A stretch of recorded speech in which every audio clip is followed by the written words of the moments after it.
Al texto constitucional, desde sus inicios, se le han dado múltiples epítetos. Uno de ellos, y seguramente el que calza con mayor exactitud, es el de fuente de fuentes.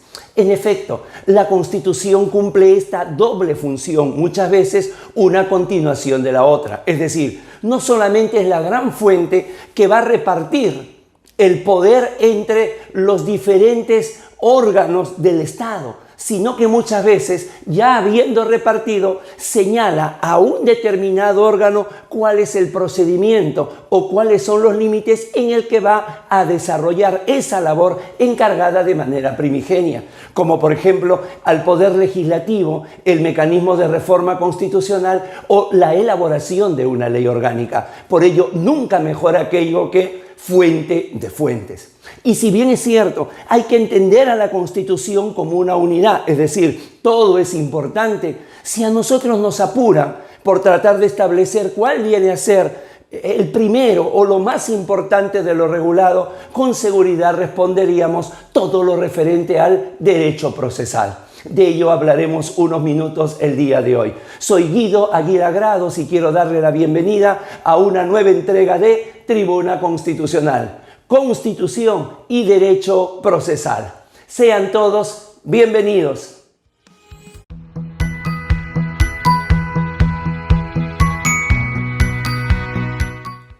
Aunque los textos constitucionales de nuestros países en Latinoamérica difieren en cuanto a su diagramación, al orden y a veces inclusive hasta las nomenclaturas de algunas instituciones, casi es algo similar el que exista un capítulo dedicado al ámbito procesal.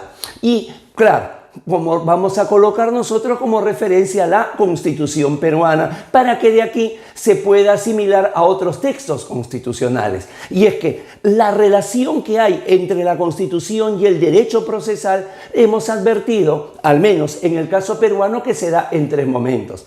Primero, desde que se anuncia en el título quinto de las garantías constitucionales. Es decir, con el solo título ya nos señala de que el proceso está lejos de ser entendido como un método de investigación o lejos de ser entendido como una forma de política criminal. No, el proceso se entiende como una garantía.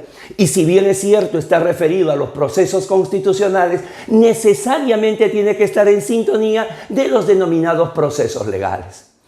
En segundo lugar, cuando ya viene a enumerar cada uno de estos procesos constitucionales, el habeas corpus, el amparo, el habeas data, el cumplimiento, la acción popular y el proceso de inconstitucionalidad. Estos procesos, como ya lo hemos señalado en algún otro programa de Tribuna Constitucional, más bien nosotros postulamos la tesis de que lejos de ser un derecho procesal constitucional, sería un derecho constitucional procesal.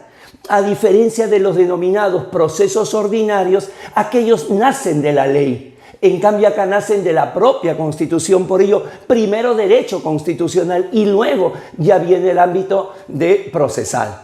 Y claro, a pesar de que en el caso peruano, por ejemplo, se contemple el proceso de cumplimiento, que a la hora de pasar por el escáner de los procesos constitucionales no calificaría del todo, es decir, no protege derecho fundamental alguno, el que la Constitución lo haya señalado y lo haya colocado como un proceso constitucional ya es indiscutible, es incontrastable, de tal manera que se le asimila como tal.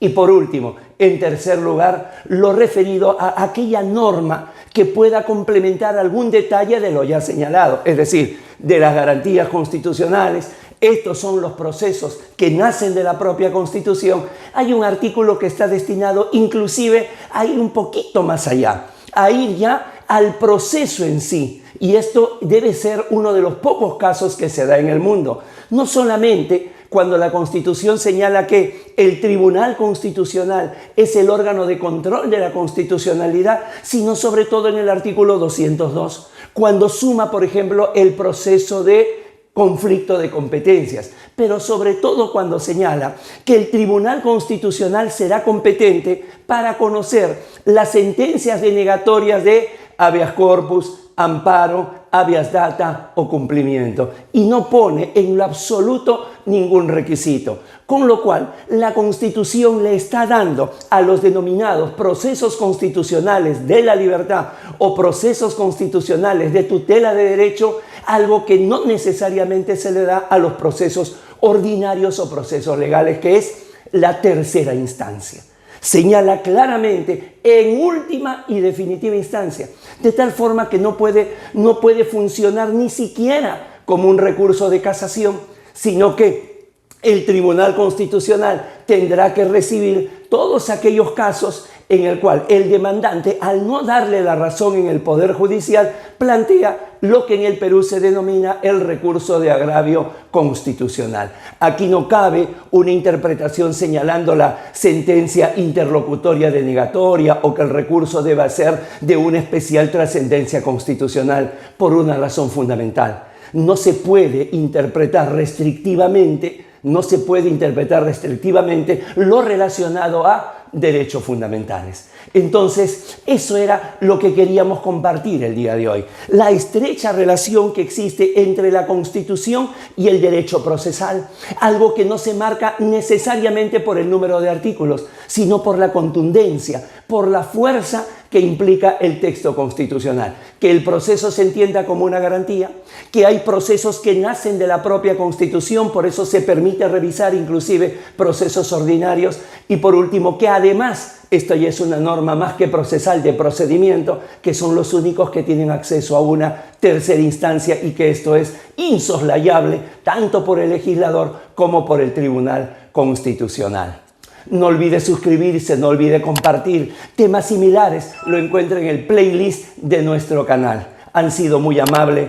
Muchísimas gracias. Permiso.